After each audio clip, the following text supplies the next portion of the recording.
Por favor, abran sus Biblias en la primera carta a los Corintios, capítulo 15, versículos 3 y 4. Primera carta a los Corintios, capítulo 15, versículos 3 y 4.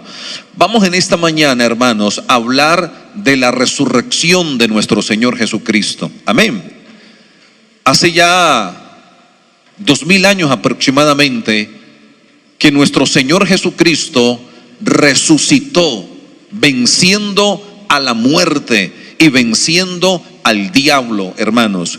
Y creemos que porque Él vive, nosotros vivimos y viviremos. Creemos que porque Él resucitó, nosotros también resucitaremos. Y todos los que han muerto en Cristo Jesús. Amén. Dice la palabra: porque primeramente os he enseñado, le dice el apóstol Pablo a los Corintios, lo que asimismo recibí. Por favor, lean lo que sigue conmigo: que Cristo murió por nuestros pecados, conforme a las Escrituras, y que fue sepultado, y que resucitó al tercer día, conforme a las Escrituras. Entonces, la Biblia dice, número uno, que Cristo murió por nuestros pecados. Número dos, que Cristo fue sepultado. Y número tres, que Cristo resucitó al tercer día. Amén. El miércoles pasado hablé acerca de la sangre de Cristo. Y permítame hacer un pequeño recuento en pocos minutos, porque es el contexto de la enseñanza de esta mañana. Hermanos, la palabra dice que el alma que pecare, esa morirá.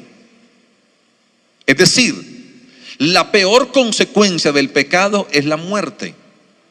Pero la muerte, no solamente la muerte física, sino la muerte en tres aspectos.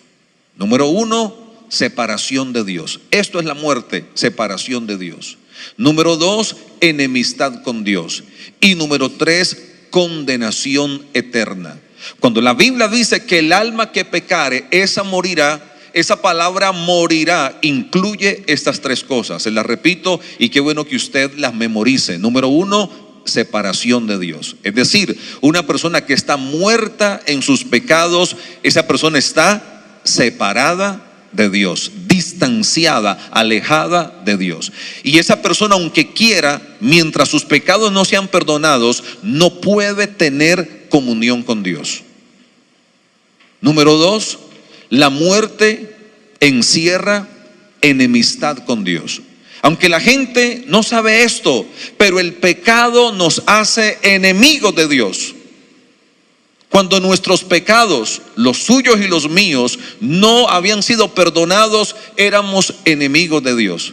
Y yo sé que la mayoría ignorábamos esta verdad.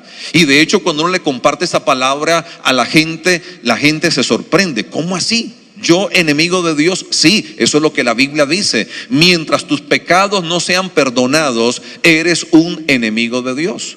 Y número tres, el pecado produce condenación eterna. Señores, no crean en las mentiras que hoy día se hablan, se dicen. Hace poco el jerarca de la iglesia tradicional dijo: el infierno no existe. Mentiras del diablo.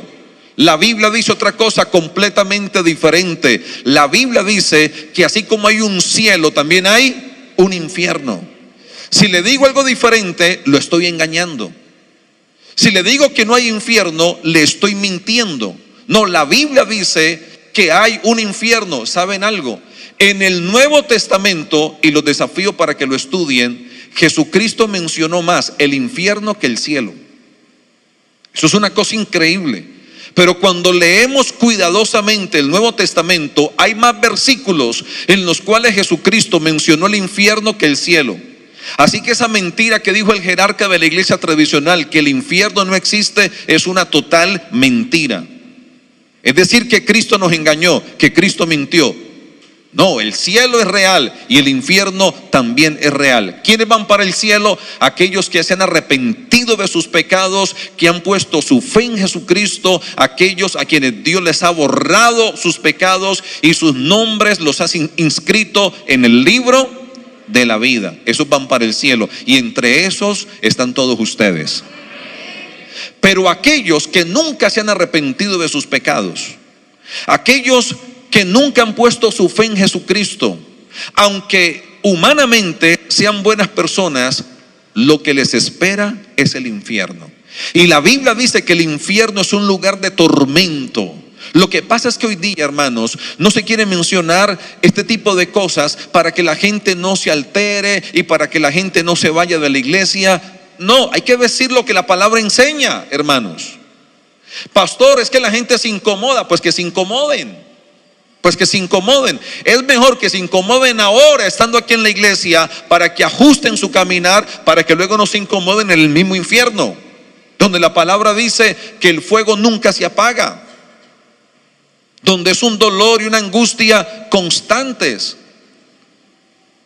Jesucristo entonces, hermanos, murió a favor de un mundo pecador. El alma que pecare, esa morirá. Y lastimosamente Romanos dice que todos, sin excepción, hemos pecado. Toda la humanidad.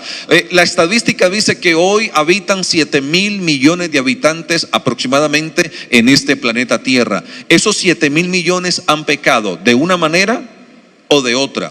Por lo tanto, a todos los abarca la muerte espiritual, a no ser que se arrepientan y coloquen la fe en Jesucristo.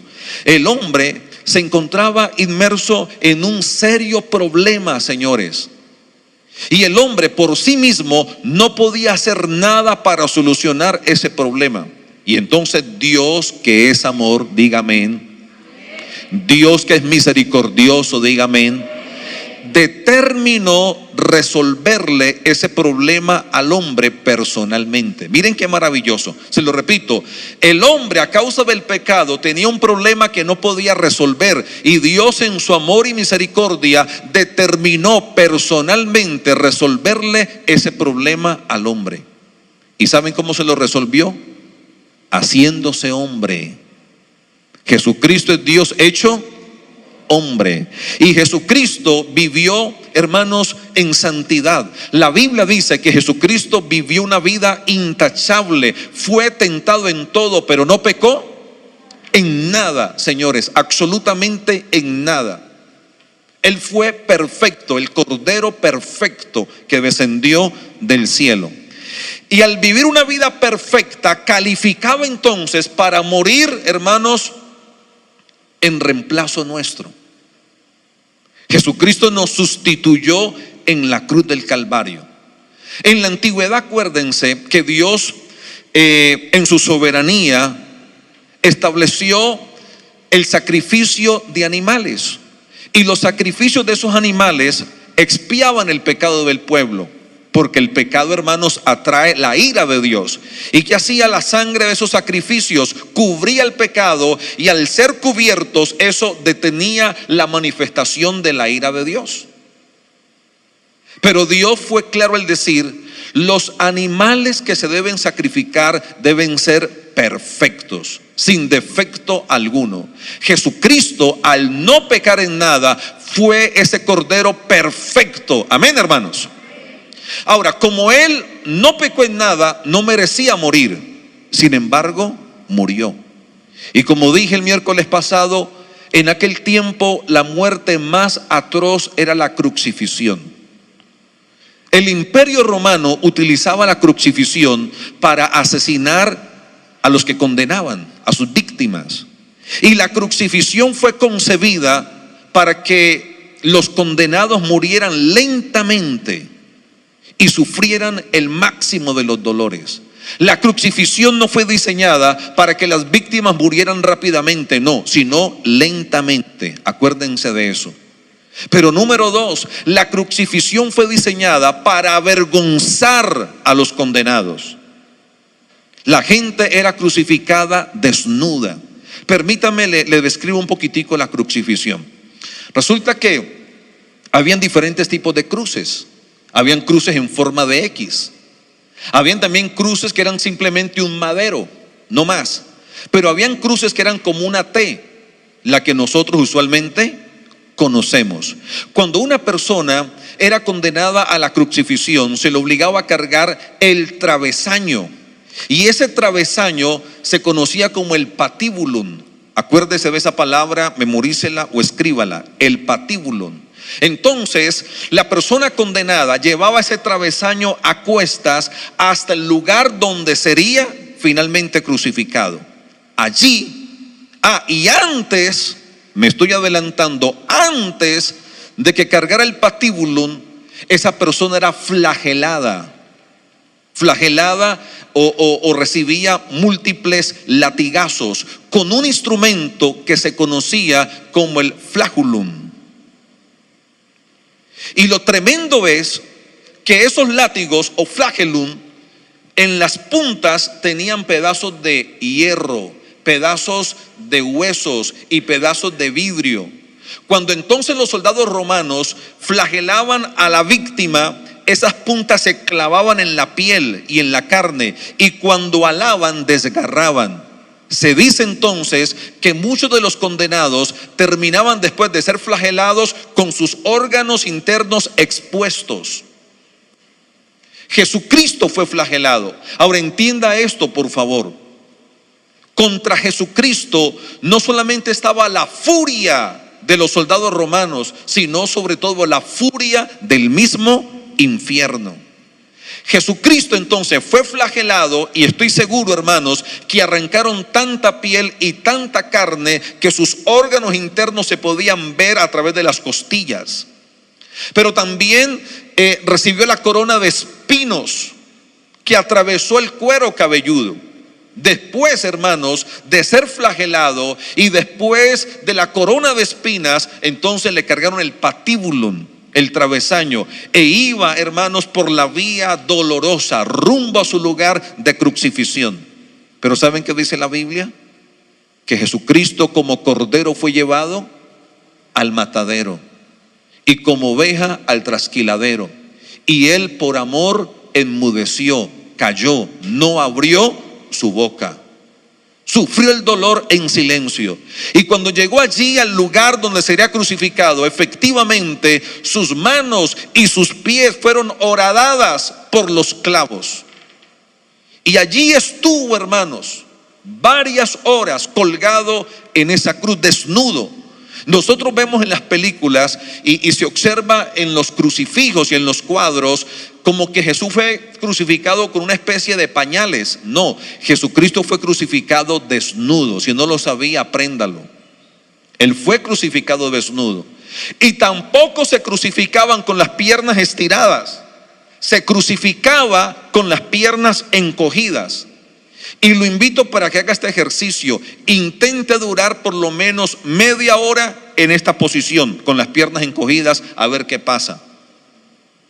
Imagínense entonces varias horas después de ese castigo tan violento, hermanos, uno crucificado con las piernas encogidas. Los calambres eran horribles, señores. Les repito, la crucifixión fue diseñada para que la víctima, el condenado, no muriera rápidamente, sino lentamente, y experimentara el mayor de los dolores. Y ahí estaba Jesucristo entonces, derramando su sangre, sufriendo el máximo de los dolores. Pero no hablamos de un ladrón, no hablamos de un asesino, no hablamos de un violador, hablamos de un hombre que no cometió ningún pecado. Acuérdese el versículo que dije al comienzo: el alma que pecare, esa morirá. Pregunto, ¿Cristo pecó? ¿Merecía morir? No. Sin embargo murió. ¿Y saben por qué murió? Reemplazándonos, sustituyéndonos. Dios en su soberanía determinó que alguien podía reemplazar a otro en cuanto a la muerte. El problema es que humanamente, como todos habíamos pecado, humanamente nadie podía reemplazar a nadie. Pero Dios, como dije al principio, nos resolvió el problema, haciéndose hombre y viviendo una vida santa. Ahí estaba el Señor derramando su sangre. Y lo que dije el miércoles, seguramente lo más duro de la crucifixión y de todo el tema de la pasión no fueron los dolores, No fue la flagelación, no fue la corona de espinas, tampoco fueron los clavos. Yo pienso que fue el silencio del Padre ante dos clamores de Jesús. Permítame, se lo enseño. La palabra dice que Jesús fue al huerto de Getsemaní con sus discípulos y tomó a sus 3 discípulos de confianza y comenzó a orar. Dice la palabra que Jesús estaba triste porque él sabía lo que se le venía encima. Él conocía lo doloroso de la crucifixión y comenzó a orar al Padre: Padre, si es posible, pasa de mí esta copa. La copa significa esta clase de muerte. Pasa de mí esta clase de muerte, Señor. Y pregunto, ¿qué le respondió el Padre? Nada. Hubo un silencio del Padre. Por primera vez en la eternidad, el Padre guardaba silencio ante el clamor del Hijo. Pero estando en la cruz, Jesucristo levantó su voz y dijo: Elí, Elí, lama sabactani, que significa: Dios mío, ¿por qué me has desamparado? Y pregunto, ¿qué le respondió el Padre? Nada. Por segunda vez en la historia de la eternidad, ante un clamor del Hijo, el Padre guardaba silencio. Por lo tanto, yo creo que peor, señores, Jesucristo dijo: el Padre y yo uno somos. El Padre y yo uno somos, una perfecta unidad, señores, por la eternidad, sin principio y sin fin. Por primera vez en la eternidad, ante un clamor del Hijo, el Padre guardaba silencio. Y por eso entonces digo que peor que el dolor de la flagelación, de los clavos, de la corona de espinas, fue el silencio del Padre. Pero ese fue el precio que Cristo pagó por nuestra salvación. Finalmente, el soldado toma la lanza y atraviesa el costado de nuestro Señor Jesucristo. Y la Biblia dice que salió agua revuelta con sangre. Y se dice que el último lugar donde una persona conserva sangre líquida es dentro del corazón. Cuando el soldado entonces atraviesa el costado, lo que pensamos es que el soldado atravesó el corazón del Señor, donde se conservaba el último poquito de sangre del Señor. Y de allí decimos que Cristo derramó hasta la última gota de su sangre por nosotros, señores. Amén. Cuando revisan al Señor, ven que estaban muertos. Y entonces no hubo necesidad de partirle las piernas. ¿Por qué esto? Porque en ese tiempo, cuando crucificaban a alguien, en la mayoría de los casos, los crucificados morían de asfixia. ¿Y por qué, pastor, de asfixia? Porque resulta que ellos, como tenían los brazos extendidos, por el peso del cuerpo se iban bajando. Y la caja torácica se contraía y se les dificultaba de respirar. Entonces se apoyaban en el clavo de los pies para levantarse y volver a tomar aire. Cuando querían que murieran rápido, simplemente les partían las piernas y por lo tanto perdían el apoyo para levantarse y poder respirar. Cuando se le acercan al Señor, no sé si me hice entender, cuando se le acercan al Señor, el Señor ya está muerto. Y por lo tanto no hubo necesidad de partirle las piernas. Pero para asegurarse, el soldado coge la lanza y le atraviesa el costado. Finalmente lo bajan de la cruz, señores. Y alguien presa una tumba y allí lo meten, hermanos, y colocan la piedra. Y ahí estaba el Señor. ¿Sabe qué dice la Biblia? Y esto a mí me impresiona, señores. Vamos a leer Hechos, el libro de los Hechos, capítulo 2, del versículo 22 al 27. Esto les va a sorprender. Seguramente algunos ya lo han leído y solamente será recordarles. Otros por primera vez escucharán esto. Hechos 2, 22 al 27. ¿Lo tienen? Dice: varones israelitas, aquí Pedro está predicando, oíd estas palabras: Jesús Nazareno, varón aprobado por Dios entre vosotros, con las maravillas, prodigios y señales que Dios hizo entre vosotros por medio de él, como vosotros mismos sabéis. A este, entregado por el determinado consejo y anticipado conocimiento de Dios, prendisteis y matasteis por manos de inicuos, crucificándole, lo que estamos hablando, al cual Dios levantó, suelto los dolores de la muerte, por cuanto era imposible que fuese retenido por ella. Porque David dice de él, ¿dice de quién? ¿Y quién es él? De Jesucristo. Veía al Señor siempre delante de mí, porque está a mi diestra, no seré conmovido. Por lo cual mi corazón se alegró y se gozó mi lengua, y aún mi carne descansará en esperanza. Lean conmigo el 27 con cuidado. Porque no dejarás mi alma en el Hades. De nuevo, porque no dejarás mi alma en el Hades, ni permitirás que tu santo vea corrupción. Hasta allí nomás. Sobre este tema doctrinal o este punto doctrinal hay diferentes posiciones, pero la verdad es que cuando Cristo murió, recuerden, hermanos, que Cristo no pecó en nada.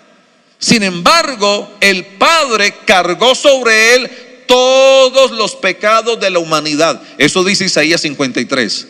Le repito, Cristo no pecó en nada. Sin embargo, el Padre cargó tus pecados y mis pecados sobre él. David, hermanos, que era rey, músico y además profeta, dice esto del Señor: no permitirás que mi alma se quede. ¿En dónde? Más fuerte, ¿en dónde? Y el Hades, ¿qué representa? El infierno, ¿verdad? Señores, Jesucristo descendió al mismo infierno.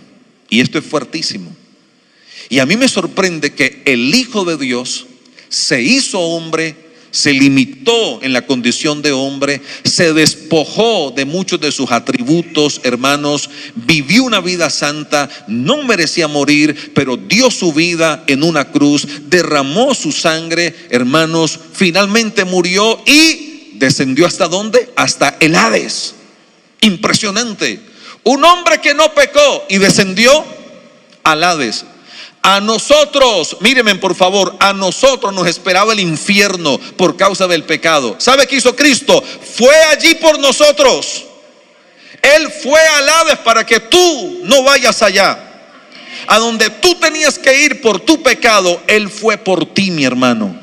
Él fue por ti. Y por eso nosotros, los que nos hemos arrepentido y hemos puesto la fe en Jesucristo, no nos espera el infierno. ¿Por qué? Porque ya Cristo fue allí por nosotros. Lo que nos espera es el cielo, iglesia. Denle un aplauso al Señor bien fuerte. Amén. Aleluya. Quiero que leamos Isaías 52, versículo 14, rápidamente.